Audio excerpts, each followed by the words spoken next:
দাদা, শাইনে অনেকটা পাকেটে গেছে, ওকে এক্ষুনি হসপিটালে নিয়ে যেতে হবে। একটা কিছুর ব্যবস্থা করতেন না? একটু পা কেটে গেছে, আবার হসপিটালে নিয়ে যেতে হবে। এই গামছা দিয়ে পাটা বেঁধে দিগা, আর তোরা গাড়ি লোক দিগা, পরে নিয়ে গেলেই হবে।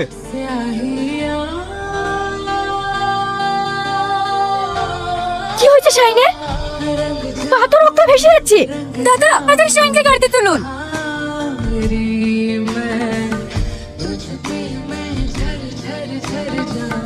দাদা, ম্যাডামের দৌড়টা দেখেছেন? শাইনকে নিজের গাড়িতে করে হসপিটালে গেল।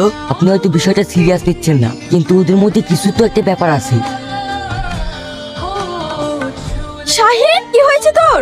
হায় আল্লাহ, এ কি করিছে? এত করে বলি একটু দেখে শুনে কাজ করতে। মা, তুমি চিন্তা করো না, আমার তেমন কিছু হয়নি, এই সামান্য একটু কেটে গেছে।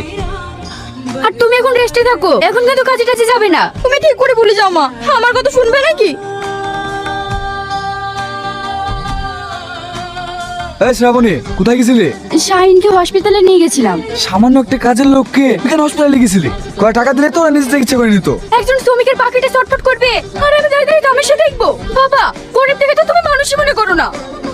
পয়সার অহংকারে অন্ধ হয়ে গেছো। ওই গরিবের রক্ত ঘামানি পরিশ্রমে মনে এই অট্টালিকা বিলাসিতা। বাবা, তুমি অন্য কিছু ভাবো আর না ভাবো, অন্তত ওই শ্রমিকদের কথা ভেবো। শুনলেন তো দাদা ওই ম্যাডামের কথাবার্তা?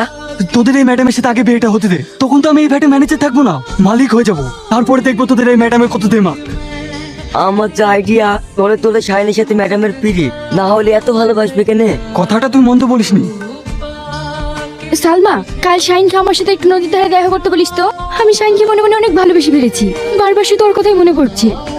তুই কি বলছিস? ভাটার একটা শ্রমিককে তোর বাপ যদি জানতে পারে তাহলে কি হবে একবার ভেবে দেখেছিস? টাকা থাকলে তাকে ভালোবাসা যায় না, ভালোবাসতে গেলে একটা মনের মতো মন লাগে, যেটা আমি শাইনের মধ্যে দেখেছি। ও গরিব হতে পারে, কিন্তু ওর মধ্যে একটা সুন্দর মন আছে।